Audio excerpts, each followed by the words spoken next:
Oke, jumpa lagi di Kabar Politik, Total Politik. Sekarang kita lagi berbicara soal dunia-dunia politik. Gue sudah kedatangan seorang akademisi, aktivis sosial media yang ternyata tadi gue ngobrol sebelum direkord gitu ya, ternyata beliau ini salah satu penggalang kekuatan politik pertama di Twitter ketika tahun 2010-an ya. Dan beliau juga seorang penulis buku The Technological State in Indonesia soal pemerintahan Orde Baru. Kebetulan gue baru baca kata pengantarnya doang, belum semuanya. Begitu. Sampai habis dong bacanya, Ya, jangan nanti cuma kata pengantar kata doang. pengantar dulu sedikit. Ya, selamat datang dan terima kasih sudah bergabung Prof. Zulfikar Amir atau Sociotalker di Total Politik. Terima kasih, Prof.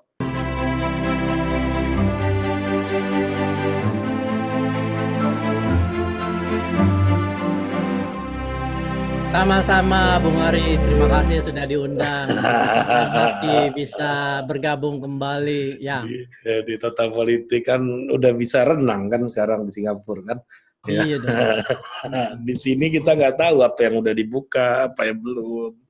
Pecel ayam tahu-tahu buka aja. Kadang-kadang ini di Indonesia ini Prof sekarang ya, khususnya di daerah tempat tinggal saya di Tangerang Selatan. Warung itu bukanya itu mengikuti jam razia patroli. Kalau udah razia patroli buru-buru mereka tutup tuh. So sibuk tutup. Yang tadinya lagi ngopi kan, tiba-tiba nutup kerai. Itu namanya adaptasi Kebiasaan baru. Kebiasaan baru. Beradaptasi kapan satponya datang. Ya, kalau Satpol PP datang tuh tanda-tanda mau tutup tuh. Kalau warungnya ke dalam dikit, warung lu ke dalam dikit nggak bisa dilewatin Satpol PP, bisa buka lama. Betul. Jadi dan itu mereka ada orang yang menunggu di ujung sana, di ujung jalan gitu. Satpol PP datang. kayak ini ya, kayak razia operasi justisi ya. Jadi mereka punya surveillance juga gitu. Ini apa yang halal menjadi haram sekarang, Prof. Ya. Oke, ini gue mau bahas soal tulisannya Prof. Zul di Kompas hari Rabu kemarin.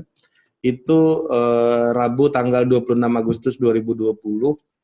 Dan ini juga sebenarnya isu yang juga di sosiologi dan ilmu-ilmu sosial itu sempat menjadi perdebatan yang sangat tajam ya, terutama muncul perspektif postmodern, soal kebenaran mulai digugat, narasi besar dipertanyakan gitu ya. Nah, di sini judulnya kewarasan ilmiah dan kedaruratan. Nah, di sini saya menangkap kesan dari tulisannya Prof ini adalah bahwa di ketika darurat ini kita perlu mengembalikan supremasi dari institusi pengetahuan gitu, yang mana banyak dalam teori-teori perspektif sosiologi dan sejarah yang terutama beraliran poststrukturalis dan postmodernisme itu mencoba menggugat itu gitu. Nah, ini gimana? Benar nggak kira-kira kesan yang saya tangkap seperti itu, Prof? Apakah ada konteks-konteks tertentu yang membuat di mana udahlah nanti dulu lu berdebat soal kebenaran nanti dulu, serahin aja Mas Sayers nih sekarang nih gitu. Ya. Gitu. Oke, jadi mungkin kita bisa bagi dua kali diskusinya ya. Yang pertama kita bicara tentang politik kebenaran. Ya.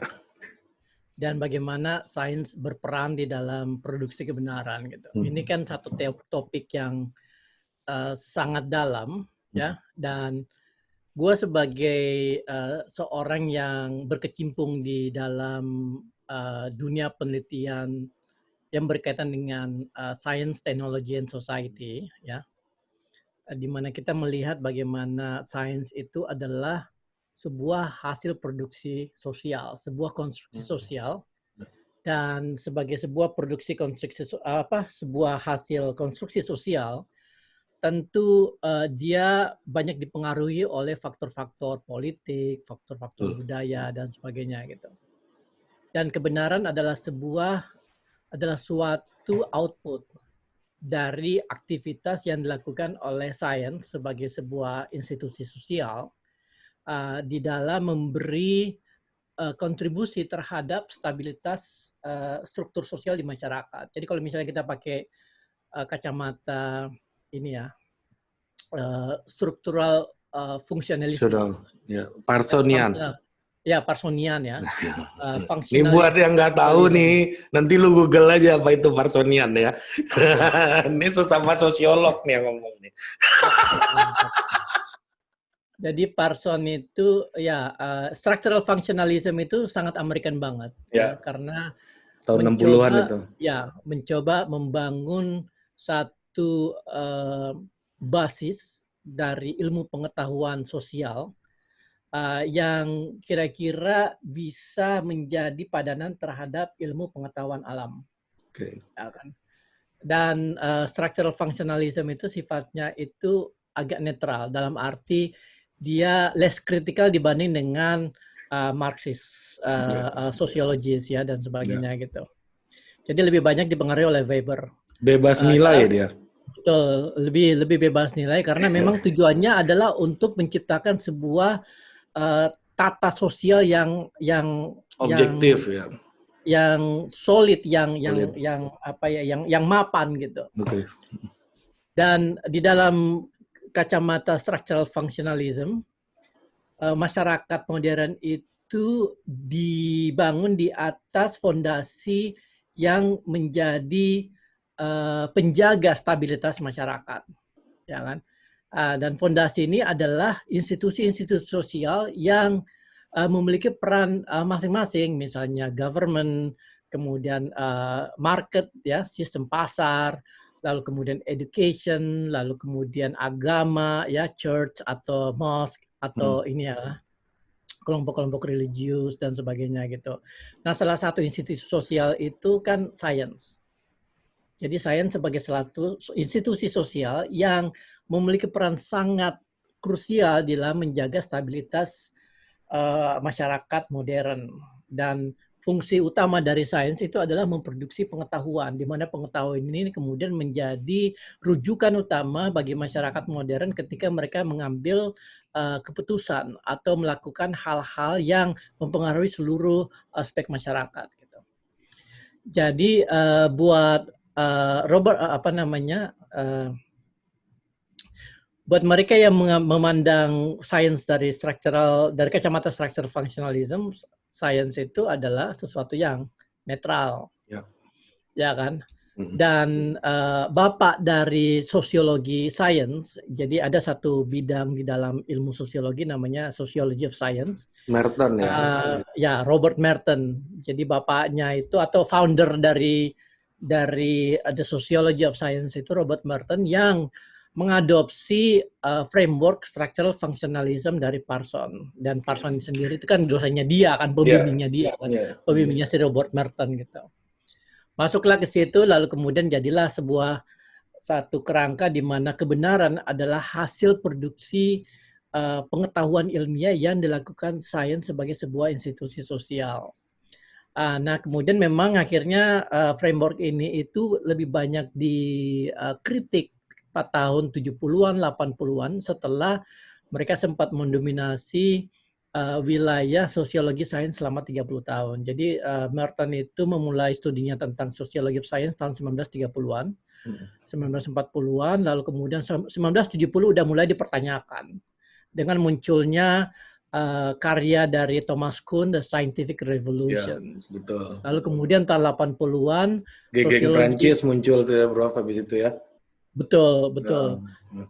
Jadi kemudian sosiologi, beberapa sosiolog dipengaruhi atau mendapat ilham dari para filsuf yang sangat kritis terhadap peran sains di masyarakat, karena sains itu ditampilkan seakan-akan sains itu netral, objektif dan sebagainya. Padahal kenyataannya masyarakat kita itu semakin timpang. Rasisme semakin menguat, kemudian kesenjangan sosial semakin menganga, ya kan? Sains dan teknologi dipakai lebih banyak untuk membuat mesin-mesin pembunuh yang dipakai di Vietnam dan di negara-negara Timur Tengah dan Middle Central Asia, Sentral Amerika ya. Logika Jadi itu orang-orang yang kemudian juga dipakai oleh Fahri Hamzah untuk mengkritik KPK itu. betul, tapi ya mungkin itu lain cerita. Di arena yang lain, di arena yang lain. Betul. Episode yang berbeda itu. Iya, ada berbeda, lanjut, Bang. Nah, dan akhirnya muncullah satu kelompok sosiolog yang mencoba membongkar ideologi scientism yang dilindungi oleh mereka yang membawa mazhab Mertonisme, ya, Mertonian Iya. di dalam kajian ilmu sosial mengenai sains gitu. Dan memang banyak overlapping ini ya ideas antara para sosiolog yang mempertanyakan peran sains secara objektif dengan kelompok-kelompok postmodern, ya, kelompok-kelompok para sarjana-sarjana postmodernisme ya seperti Foucault, lalu kemudian Derrida, lalu Spivak dan sebagainya gitu ya, banyak lah. Spivaknya belakangan sih sebenarnya. Ya kan. Tapi pertanyaan-pertanyaan mereka itu valid karena mereka melihat bahwa sains ini itu menjadi semacam senjata yang sifatnya itu ideologis karena mereka cenderung menutup atau membuat batas antara sains dan orang-orang di luar sains. Jadi seakan-akan sains itu sangat eksklusif, hanya orang yang belajar fisika, matematika, dan biologi yang berhak bicara sains, sementara dampak dari pekerjaan mereka itu sangat luas ke masyarakat gitu. Jadi dipertanyakan, ya kan, otoritas sains dipertanyakan kenapa? Karena pada kenyataannya ketika otoritas ini begitu eksklusif, terjadi abuse of power dengan sangat mudah di situ. Terjadi semacam klaim kebenaran yang tidak bisa diuji secara sosial. Karena yang bisa menguji cuma orang-orang saintifik aja gitu. Ya padahal orang-orang para ilmuwan ini kan tidak pernah lepas dari dunia sosial. Artinya mereka juga membawa bias mereka. Mereka juga membawa kepentingan mereka gitu. Itu kayak ini ya, Prof, ya, ekonom pas Pilpres kemarin yang pro Jokowi bilang 5% udah bagus, 5% udah bagus. Terus masyarakatnya perdebatannya adalah hidup gua susah nih, hidup gua susah. Exactly. Nah, ekonomi itu adalah ilmu yang sangat bias. Jadi, sangat arogan.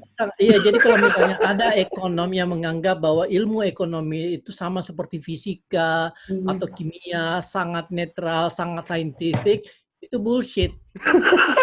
Gitu. Karena ekonomi itu ya basisnya masyarakat. Ya kan, bukan angka-angka. Angka-angka itu adalah refleksi dari dinamika yang terjadi di masyarakat. Bukan dinamika itu sendiri. Bukan dinamika sendiri. Angka-angka itu tidak menunjukkan apa yang terjadi dengan misalnya tomat dengan cabai gitu, enggak. Iya kan, tomat dan cabai berantem, kemudian muncullah harga baru, enggak. Tetapi masyarakat yang menjual tomat dan cabai, masyarakat yang menanam tomat dan cabai gitu. Jadi nggak bisa gitu loh. Kalau dulu Gus Dur tuh pernah bilang gini, Prof. Gus Dur tidur pas ditanya, Gus kenapa bisa nyambung ya? Kwi Kian Gi kan ngomongnya nggak jauh-jauh dari statistik katanya. Padahal yang penting bukan statistiknya. Statistik itu kan kayak BH, bukan statistiknya yang penting, tapi ada apa di baliknya, kata Gus Dur. Betul, saya sangat setuju tuh. Betul. Jadi ilmu ekonomi itu tidak akan pernah menjadi hard science. Betul. Walaupun sekelompok ekonom, termasuk beberapa ekonom kondang di Indonesia, mengklaim bahwa ilmu ekonomi sekarang itu udah sangat maju, sangat advance, menggunakan modeling, menggunakan super advance econometrics macam-macam.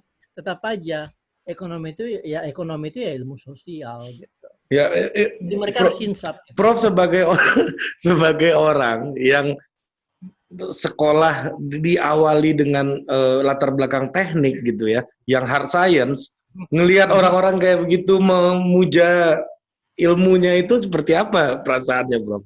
Sangat naif. Orang-orang itu sangat naif gitu, menurut saya. Ya kan, dan ya saya berani bilang ini setelah apa namanya melewati suatu proses enlightenment ya, pencerahan gitu waktu di PhD dan sebagainya gitu. Ya udah.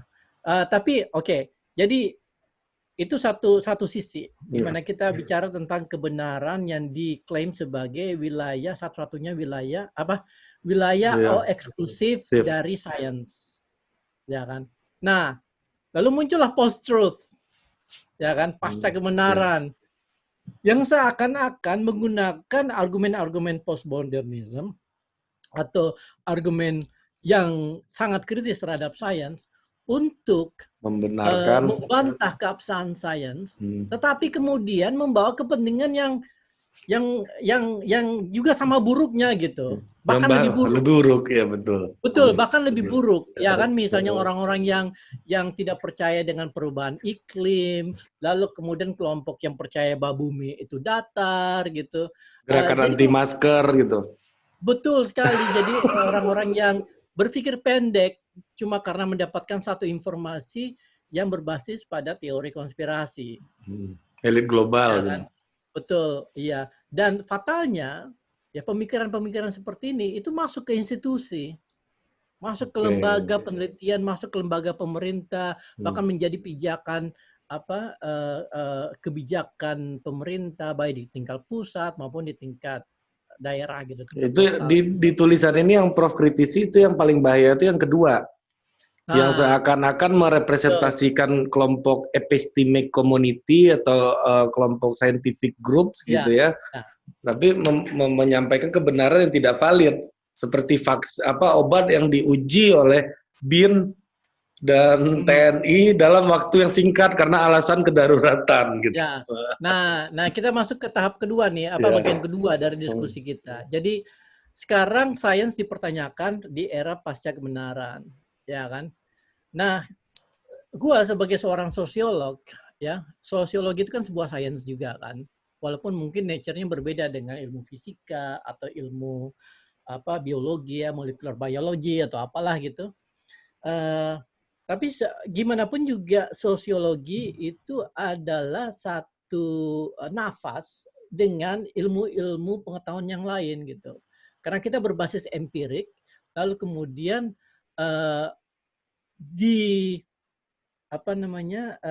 berpegang teguh pada satu proses di mana verifikasi itu menjadi inti dari proses produksi pengetahuan supaya hasilnya itu tidak subjektif, ya kan? Jadi kita melihat bahwa sains diserang nih oleh para pengusung pasca kebenaran. Dan kalau misalnya kita biarkan seperti ini terus, dia akan mempengaruhi seluruh aspek dari sistem pengetahuan. Karena itu kita harus melindungi sains, ya kan? Tanpa menjadi ideolog baru dari sains itu sendiri. Ya, karena ini dalam konteks sainsnya lagi babak belur aja. Betul. Jadi kita membantu, ya kan? Jadi jadi kita bilang bahwa kebenaran itu memang wilayah sains. Ya kan? Ketika dia diserang oleh orang-orang yang tidak percaya dengan kebenaran itu gitu. Jadi mereka membawa kebenaran-kebenaran versi mereka yang tidak bisa diverifikasi, tidak bisa divalidasi, tidak bisa diuji. Dengan nalar yang penuh dengan pertanyaan gitu. Bahkan menurut laporan Tempo, kelompok post-truth ini disponsori oleh negara katanya. Bisa jadi. Jadi kelompok-kelompok ini jelas banget kepentingannya itu bahkan lebih buruk daripada mereka yang mengatasnamakan sains kan. Jadi mereka menyerang sains. Jadi ya itu. Nah, tulisan gua di Kompas minggu lalu tentang kewarasan ilmiah itu sebenarnya berasal dari suatu sikap yang suatu perasaan emosi yang udah sangat amat enak gitu loh. Udah what's going on gitu loh, dengan orang-orang ini ada apa gitu. Jadi kita bicara, dan ini adalah bagian dari apa yang gua sebut sebagai respon pemerintah yang basisnya itu adalah organized denial. Penyangkalan yang terorganisir. penyangkalan yang terorganisir dari satu penyangkalan ke penyangkalan lain dengan narasi yang berbeda, dengan penekanan yang berbeda, tetapi intinya adalah penyangkalan. Ya kan dari awal mulai Januari, COVID tidak akan masuk ke Indonesia, tenang aja, ya kan. COVID macam-macam lah, tubuh kita kuat karena kita makan nasi kucing dan sebagainya gitu kan, seperti itu. Kemudian Maret ketika benar-benar terjadi langsung dibilang muncul lagi penyangkalan baru, tenang aja ini bisa dikontrol, tenang aja nanti tinggal minum jamu kita akan sembuh gitu. Ketika tambah gede ya kan muncul lagi penyangkalan lain gitu, dan akhirnya sampai sekarang penyangkalan itu terjadi gitu secara terorganisir. Secara terorganisir dalam arti dia penyangkalan ini itu diserukan melalui media resmi pemerintah, menggunakan apa istilahnya data-data gitu, data-data saintifik gitu ya, yang ditunjukkan oleh pemerintah di televisi, di media dan sebagainya. Yang sebenarnya juga dipertanyakan karena ada data-data yang mereka tidak berani buka ke publik secara secara transparan gitu. Itu kenapa ya ini juga terkait omongan gue sama Panji kemarin, Prof. Jadi Panji bilang gini, di antara semua pemimpin yang ada sekarang itu menurut dia adalah, ini gue nggak ngendorse Anies ya, Anies Baswedan lah yang menyerukan, ayo dong ini tenaga kesehatan lu kita dukung lagi dong, jangan bubar dulu barisannya, itu gitulah. Jadi dia ya dalam hal ini Panji memuji Anies di dalam hal bagaimana Anies mengedepankan metode ilmiah dan sains gitu ya di dalam proses pandemi ini ya. Nah kita melihat ini dalam sebuah kebijakan nasional nih. Kenapa dalam kebijakan nasional menurut Prof Aso ngelihatnya pertarungan kepentingannya ini menjadi lebih tajam gitu loh, sehingga presiden sendiri tidak benar-benar mengendorse cara-cara yang basisnya ilmiah, misalnya kayak kalung anti corona tuh. Itu kemarin ada bupati di kampung gua pakai kalung anti corona positif. Positif bupati loh. Positif tidak waras ya. Positif COVID, bro. Positif tidak. Enggak, malah institusi negara ini kecenderungan apa gitu loh. Malah institusi negara yang tidak mengendorse itu gitu. Oke. Ya, justru itu yang menjadi sumber kekesalan gua gitu. Tapi sebelum gue jelasin, gue mau sedikit respon tadi apa yang lu bilang mengenai apa yang terjadi dengan judgement-nya si Panji mengenai gubernur Jakarta. Kesayangannya itu.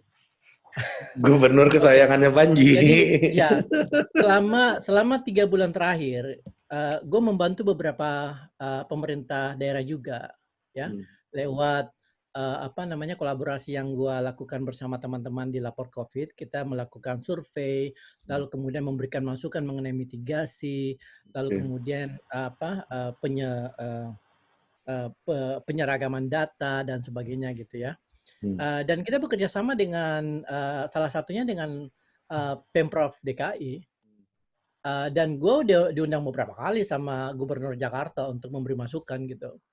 Jadi gue bisa kasih sedikit testimoni gitu yang gue bisa bilang less bias ya, yang cukup objektif dalam arti apa yang gue lihat, apa yang gue lakukan itu direspon dengan sangat positif oleh Anies, oleh Gubernur Anies Baswedan gitu. Dan memang kita membantu Pemprov secara langsung, dan gue melihat secara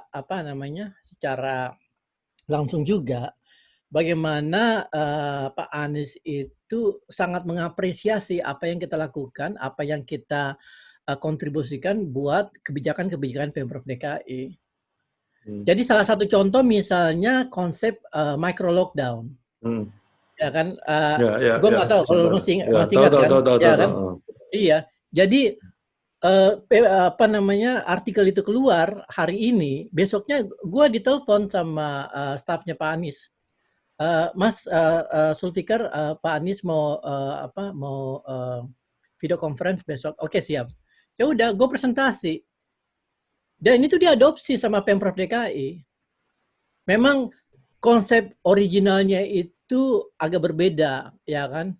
Tapi karena ada keterbatasan infrastruktur, lalu kemudian budget dan sebagainya, akhirnya mereka modifikasi dan mereka lakukan. Jadi konsep micro lockdown itu udah dilakukan di beberapa RT RW di Jakarta Ya dan itu berhasil. gara-gara angka itu tinggi banget kan kemarin kan. Betul, iya. Nah, Jadi ada langsung ada jadi responnya. jadi Ya. RT RW yang dianggap apa namanya kasusnya tinggi itu di micro lockdown sama mereka berhasil memang untuk menurunkan itu. Cuma kemudian memang konsep original micro lockdown itu semua wilayah itu harus di micro lockdown secara bersama-sama supaya tidak ada ruang buat COVID apa namanya virus corona ini menyebar. Tapi karena memang keterbatasan akhirnya cuma daerah-daerah tertentu aja gitu. Nah, artinya poin gue di sini adalah bahwa Pak Anies itu memang sangat responsif dalam mengambil tindakan dan dan mendengarkan masukan-masukan dari para pakar gitu. Jadi ya saya salah satunya, lalu kemudian Pak Pandu Riono. Jadi pertama kali mungkin pertemuan kedua gitu di mana saya diundang sama Gubernur Anies untuk mendengarkan presentasinya Pak Pandu Riono, dan kemudian pada I think there was maybe early May ya. Jadi early May, gue masih ingat banget tuh pertemuan kedua, gue diminta untuk memberi masukan, dan salah satu item yang gue udah bilang pada saat itu adalah bahwa Pemprov DKI sudah harus mempersiapkan, paling tidak memikirkan cara untuk melakukan ekspansi infrastruktur digital buat publik. Karena kita bicara tentang pandemik dalam jangka panjang nih. Ya kan? 3 hari yang lalu keluar tuh Jaki Wi-Fi. Ya, Iya kan? benar. Jadi artinya mereka dengar gitu loh. Bukan cuma lewat aja gitu. Ya, Jadi mereka dengar, mereka siapkan, mereka implementasikan gitu. Ya bukan gua bukannya apa istilahnya ya? Bukan melebih-lebihkan. Melebih-lebihkan gitu. Tapi faktanya seperti itu gitu. Gue juga bantu Pemprov Jabar, gue bantu, lalu kemudian Bu Risma di Surabaya, yang orang yang sangat sulit untuk diajak kerjasama oleh pihak lain, itu mau gitu dengar kan, iya dengan input, mau dengar gitu loh input gue gitu. Jadi gue ngelihat memang bahwa pemerintah pada level daerah ini lebih responsif. Sekarang ini gue lagi bantu Bogor sekarang. Oh, Bogor, Kang Bima. Bogor kan lagi ini kan lagi ini banget, lagi krisis banget gitu. Jadi gue lagi bantu Bogor melakukan survei, lalu kemudian juga memberi nanti strategi mitigasi yang kira-kira efektif seperti apa. Oh, berarti untuk level daerah malah lebih mungkin birokrasinya lebih sederhana mungkin ya, Prof. Betul. Bogor tuh ini banget, apa namanya, pemerintah Bogor itu gue salut banget gitu sama Bima ya, wali kota ya, Pak Bima Arya itu. Dia sangat responsif, sangat cepat gitu bergerak gitu. Ini dua orang yang Prof bilang ini memang dua orang yang hidup dengan kultur akademik yang bagus. Mas Anies sampai PhD, betul.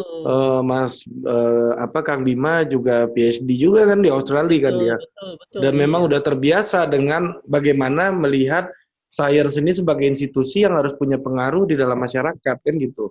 Betul. Oh, nah, oke. Jadi ini pengalaman gua ya secara objektif yang bisa gua share di sini gitu, bahwa memang pemerintah Indonesia, masyarakat Indonesia itu masih diuntungkan oleh adanya pemimpin daerah seperti ini gitu, yang bekerja dengan cepat walaupun penuh dengan keterbatasan. Ya kan? Salah satu indikasi Jakarta, Pemprov DKI itu bekerja dengan baik, itu adalah testing rate.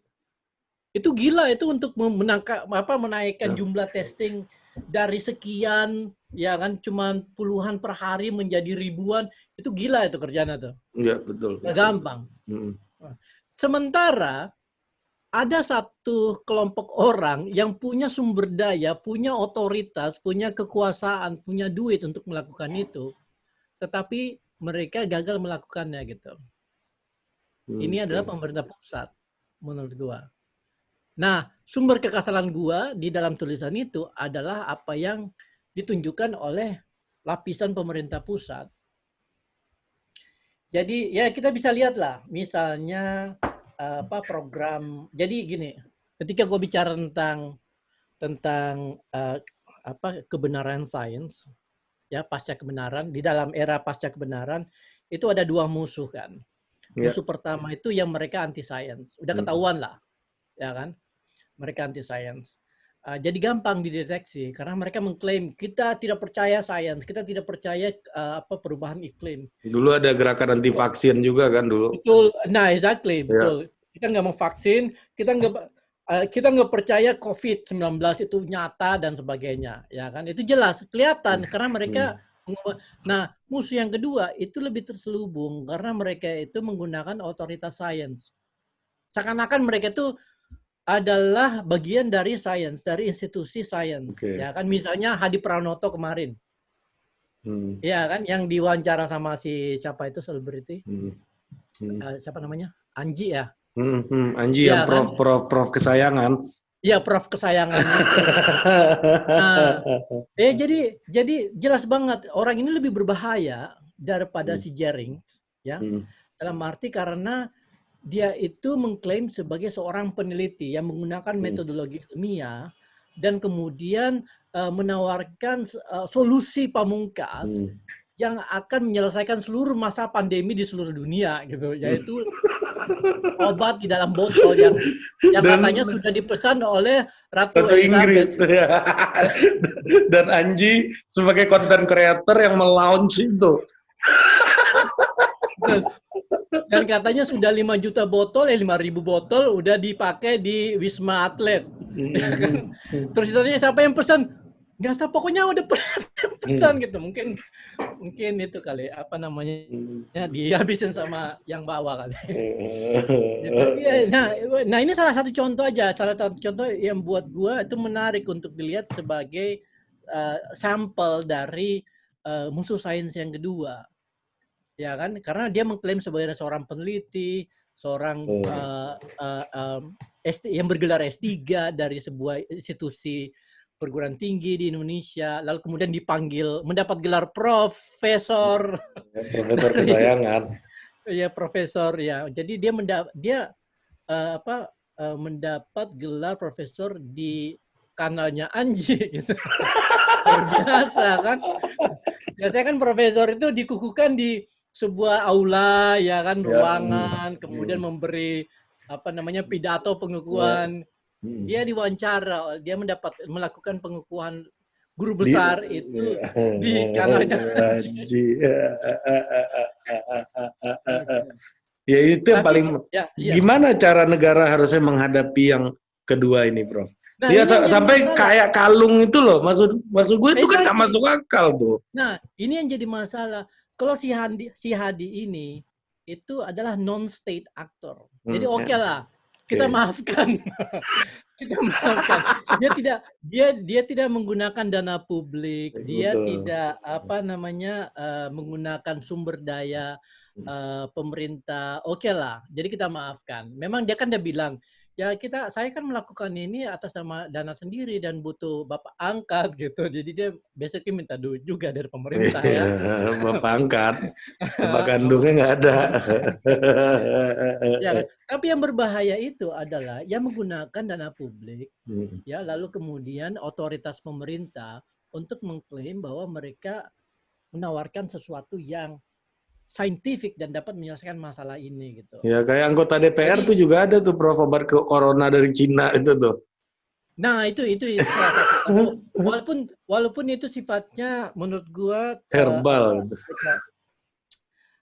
tidak terorganisir lah, jadi lebih sporadis gitu ya. Nah, Nah, yang tingkatan, nah di atasnya itu adalah uh, uh, uh, kasus kalung. Karena Kalau ya karena kementerian lagi. betul ini kementerian seorang menteri yang kemudian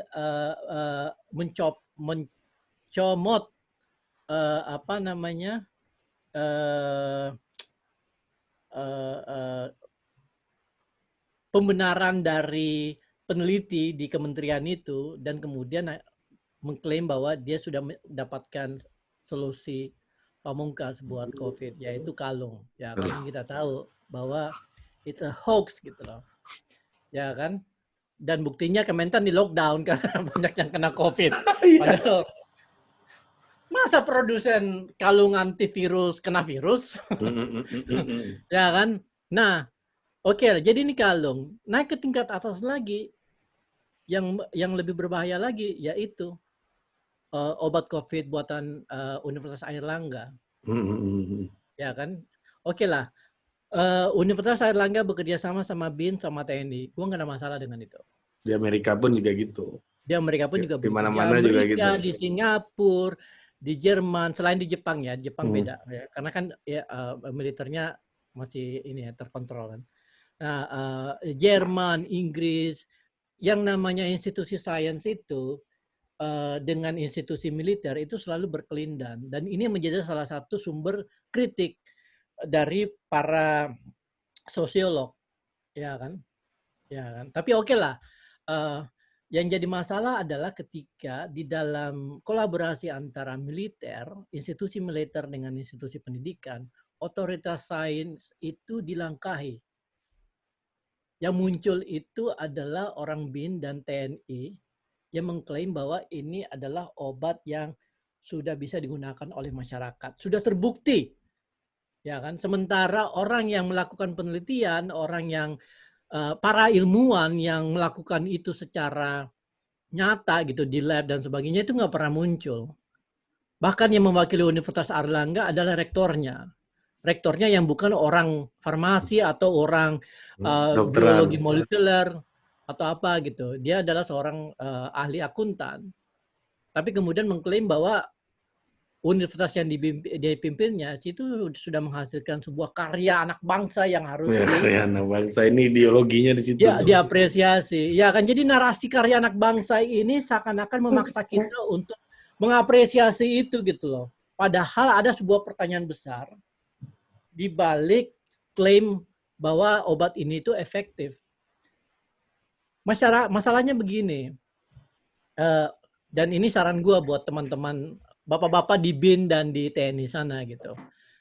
Di era informasi seperti sekarang, itu sangat mudah untuk mendapatkan informasi apakah obat yang mereka klaim itu efektif. Itu benar-benar efektif atau tidak. Karena gampang banget untuk kita cek. Basically, klaim penemuan obat ini pun juga sebenarnya sesuatu yang, apa istilahnya ya, overstatement gitu. Ya.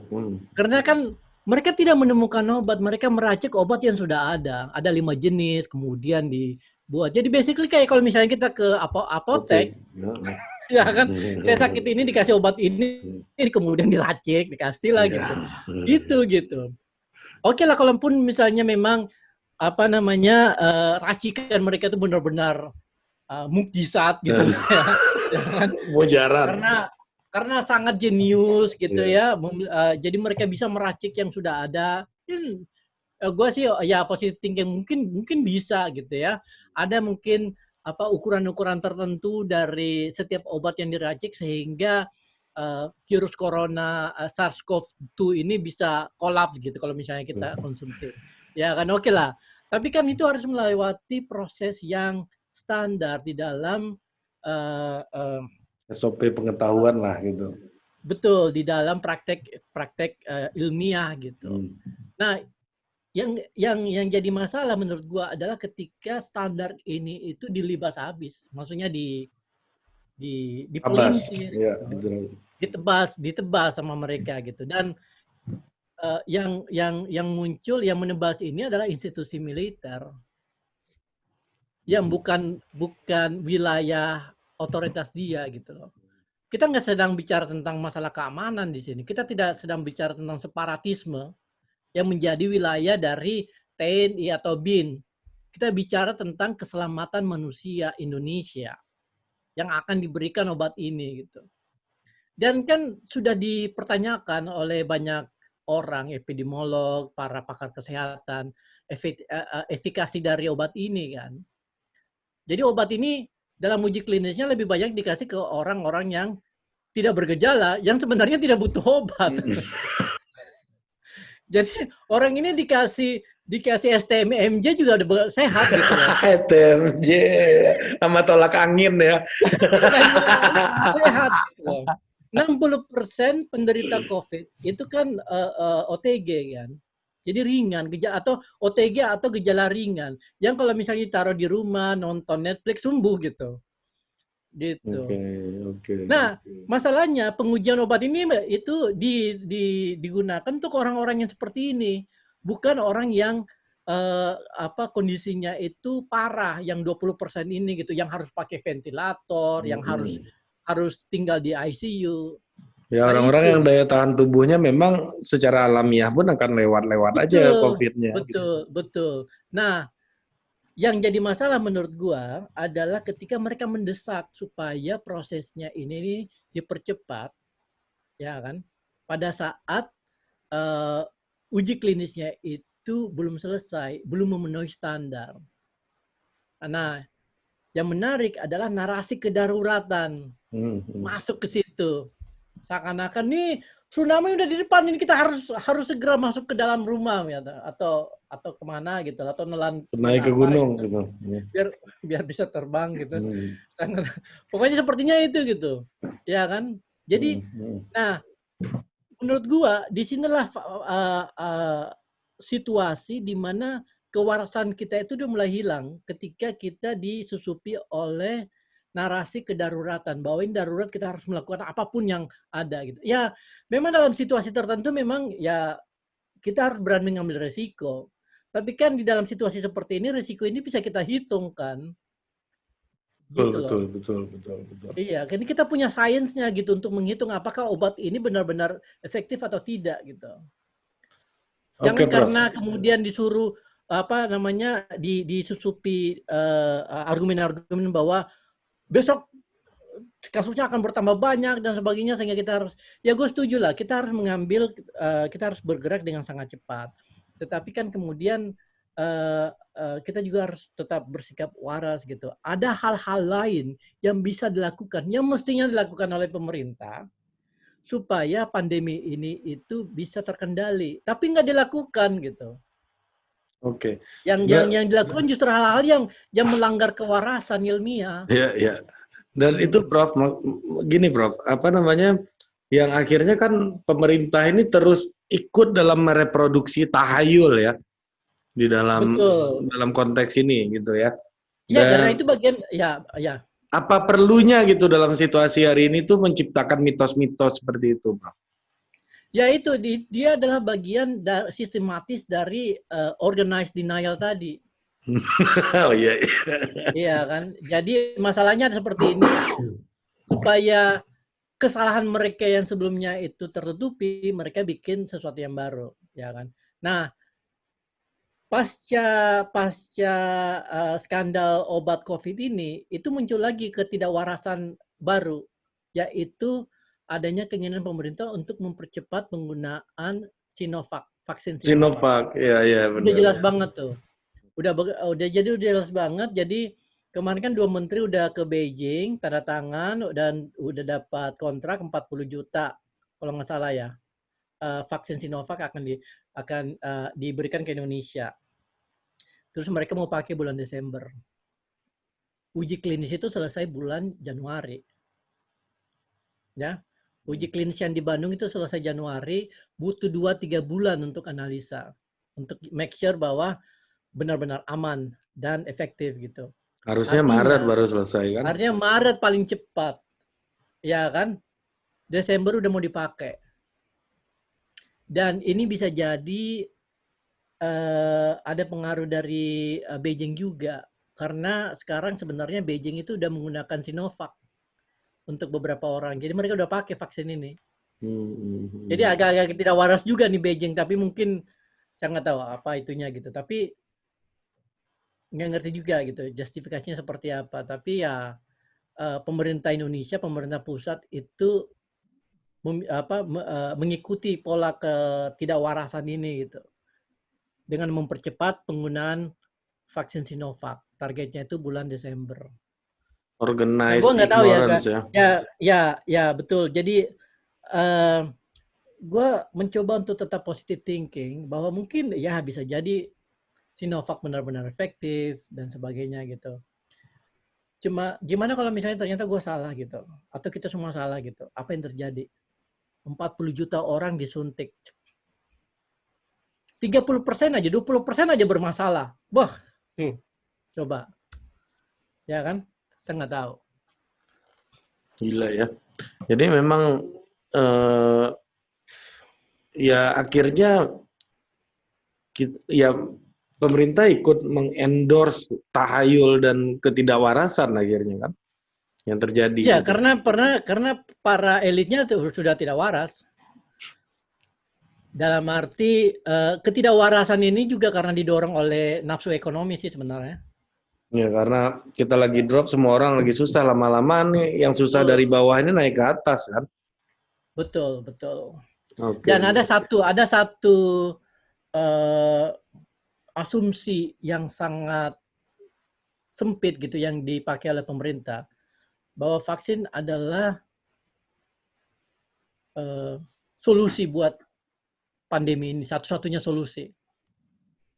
Ketika pemerintah gagal melakukan lockdown, ketika pemerintah malas melakukan pembatasan sosial, Ya karena ketika pemerintah ya tidak benar. mau meningkatkan testing rate, ini hal-hal yang rasional, yang waras, ini nggak dilakuin gitu. Oke. Jadi memang Gitu. ya satu-satunya vaksin menjadi solusi agar bisa back to normal yang dulu lagi kan gitu. Exactly. Padahal itu asumsi yang masih tanda tanya. Tanya kenapa, Prof? Karena proses vaksinasi itu nggak gampang. Ya kan? Belum lagi vaksinnya juga itu juga belum tentu efektif. Kita nggak tahu hasil uji klinisnya seperti apa kan. Ya, per hari ini kan sebenarnya yang bisa kita bilang ya adaptasi kehidupan baru adalah cara paling rasional karena kita nggak tahu sampai kiamat jangan-jangan corona itu dan vaksin ini nggak pernah ditemukan kan gitu kan cara berpikirnya kan. Paling nggak at least sampai hari ini cara yang paling teruji dan sudah benar-benar aman tuh adaptasi kebiasaan baru kan gitu. Betul. Sebenarnya begini, yang namanya wabah penyakit yang disebabkan oleh virus seperti virus corona ini, solusi yang paling efektif itu adalah solusi sosial. Jadi, oke lah, semua orang yang terkena di isolasi ya. Tapi kemudian semua orang yang belum terkena itu juga dibuat tidak bergerak. Jadi aktivitas sosialnya dibatasi. Itu yang disebut sebagai pembatasan sosial kan, sebagai social distancing itu gitu. Jadi sebenarnya yang dibutuhkan itu adalah solusi sosial, intervensi sosial. Ya. Itu jauh lebih efektif, jauh lebih murah. Dan kayak misalnya di Italia, ya. Italia itu kita tahu ya, mereka sampai kurvanya itu sampai ke puncak itu bulan April. Kita masih ingat ya. Bulan April itu banyak beredar video orang-orang nyanyi di terpapar rumah gitu. Iya kan? Di rumah sakit nggak terawat dan sebagainya, banyak yang meninggal dan sebagainya. Tapi kemudian mereka belajar dari pengalaman kesalahan mereka dan akhirnya melakukan pembatasan sosial secara sangat amat ketat. Di lockdown suatu negara ya. Lalu kemudian masyarakatnya juga itu patuh. Sekarang mereka udah enak. Kasus perharinya itu di bawah 20, 30 ya kan. Orang Italia sekarang ngopi-ngopi sore-sore. Udah ngebir dan sebagainya gitu. Jadi mereka itu bukan dilakukan tanpa vaksin. Jadi masalahnya mereka itu relatif terkendali ketika mereka melakukan intervensi sosial yang dilakukan secara lebih ketat gitu. Melbourne contohnya, ya contoh lain ya. Melbourne itu sekarang masih lockdown dan kasusnya kan jadi Australia kan sempat naik dikit, kemudian mereka lockdown, kemudian rata, kemudian ada kasus baru di Melbourne naik kan, sempat naik lagi, tapi udah mulai turun sekarang, udah mulai turun cepat setelah di lockdown. Jadi intervensi sosial sebenarnya yang menjadi kata kunci di sini gitu. Tapi pemerintah pusat kan melihat itu gitu. Ya, lihatnya mengendorse ketidakwarasan itu. Betul. Jadi ketidakwarasan itu diakibatkan oleh nafsu ekonomi dan akhirnya melihat bahwa satu-satunya solusi adalah vaksin. Jadi dipercepat gitu loh vaksinnya. Padahal gitu. Padahal jalan menuju itu banyak gitu, berbelok-belok sebenarnya. Banyak dan bisa lebih murah. Cuma saya nggak tahu. Mungkin karena pemimpinnya tidak kompeten, ya, yang bertanggung jawab tidak kompeten, lalu kemudian ya cara berpikirnya juga tidak apa ya, tidak punya sense of crisis, walaupun ngomongnya sense of crisis mulu gitu, agak telat sih tapi. Duluan lu, Prof. Ya, iya. Jauh. Kayaknya kita butuh filsuf raja aja mimpin negara ini kayaknya, Prof. Bener nih kata Aristoteles ini. Iya. Ya sama lah, Singapura dulu itu kan Lee Kuan Yew dianggap sebagai philosopher king kan. Yeah. Tapi ya memang dia seorang intelektual, lalu kemudian seorang lawyer, aktivis dan sebagainya. Tapi ya memang menyedihkan ya ketika dalam kondisi kayak begini. Ini kalau makin absurd, berarti ini adalah simbol dari kekalahan sains ya, institusi sains sebagai institution di Indonesia gitu. Betul sekali. Jadi sains itu dikalahkan oleh rasionalitas yang cenderung anti sains gitu. Ya. Dan yang menggunakan sains itu sendiri demi kepentingan ideologis lain gitu di luar kepentingan tujuan dari sains. Oke, ini menarik banget. Oke, terima kasih Prof. Zulfikar Amir sudah berbagi hikmah di sini. Ya, kalau berbagi pengetahuan. Mudah-mudahan lu nggak jadi stres. Berbagi pengetahuan di kampus saja, dan di channel-channel lain. Tapi kalau di Total Politik kita sama yang sepuh-sepuh ini kita berbagi hikmah.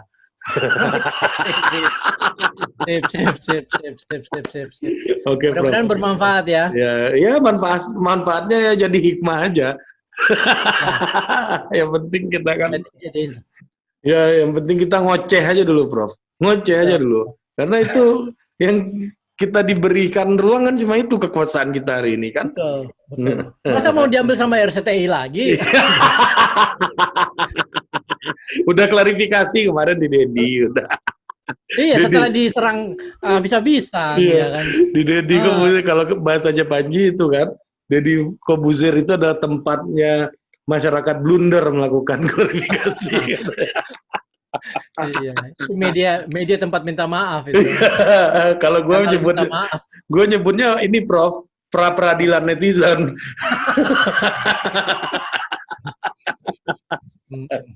Oke, Prof Aso, terima kasih banyak. Sama-sama. Produced by Total Politik and powered by haluan.co.